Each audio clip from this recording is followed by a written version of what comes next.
ਮਾਵਾਂ ਪੋਟਿਆਂ ਨਾਲ ਮਿਣ ਮਿਣ ਕੇ ਪੁੱਤ ਨੂੰ ਜਵਾਨ ਕਰਦੀਆਂ ਵਾ ਕਿ ਅੱਜ ਮੇਰਾ ਪੁੱਤ ਇੰਨਾ ਜਵਾਨ ਹੋ ਗਿਆ ਵਾ।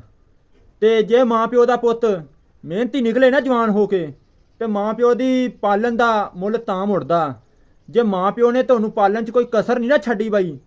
ਤੇ ਤੁਹਾਨੂੰ ਵੀ ਚਾਹੀਦਾ ਕਿ ਪੈਸਾ ਕਮਾਉਣ 'ਚ ਮਿਹਨਤ 'ਚ ਕਰਨ 'ਚ ਮਾਂ ਪਿਓ ਨੂੰ ਸਕੂਨ ਦੇਣ 'ਚ ਕੋਈ ਕਸਰ ਨਾ ਛੱਡੋ ਬਾਈ। ਕਹਿੰਦੇ ਕਿ ਆਸ਼ਕੀ ਦਾ ਕੋਈ ਟਾਈਮ ਨਹੀਂ ਹੁੰਦਾ, ਲੇਕਿਨ ਮਿਹਨਤ ਦਾ ਟਾਈਮ ਹੁੰਦਾ ਵਾ।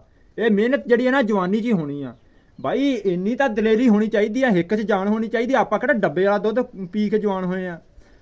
ਤੁਹਾਨੂੰ ਤਾਂ ਚਾਹੀਦਾ ਜਿਹੜੇ ਆ ਕੰਮ ਨੂੰ ਹੱਥ ਪਾ ਲਈਏ ਕਹੋ ਮੈਂ ਪੂਰਾ ਕਰਕੇ ਹੀ ਛੱਡਣਾ। ਤੇ ਬਾਈ ਇੱਕ ਹੀ ਗੱਲ ਸਮਝਾਉਣਾ ਚਾਹੁੰਦਾ ਮੈਂ ਤੁਹਾਨੂੰ ਕਿ ਜਵਾਨੀ 'ਚ ਹੀ ਮਿਹਨਤ ਹੋਣੀ ਆ, ਜਵਾਨੀ 'ਚ ਹੀ ਪੈਸਾ ਕਮਾਇਆ ਜਾਣਾ। ਬੁਢਾਪੇ 'ਚ ਤਾਂ ਹਸਪਤਾਲਾਂ ਦੇ ਚੱਕਰ ਹੀ ਲੱਗਦੇ ਹੁੰਦੇ ਆ, ਇਹ ਤਾਂ ਤੁਹਾਨੂੰ ਵੀ ਪਤਾ ਵਾ। ਤੇ ਬਾਕੀ ਇਨਸ਼ਾਅੱਲਾ ਸਪੋਰਟ ਕਰੋ ਤੇ ਲਾਈਕ ਕਮੈਂਟ ਕਰੋ ਤੇ ਚੰਗੇ ਚੰਗੇ ਫੀਲਿੰਗ ਦੇ ਕਮੈਂਟ ਕਰਿਓ ਯਾਰ।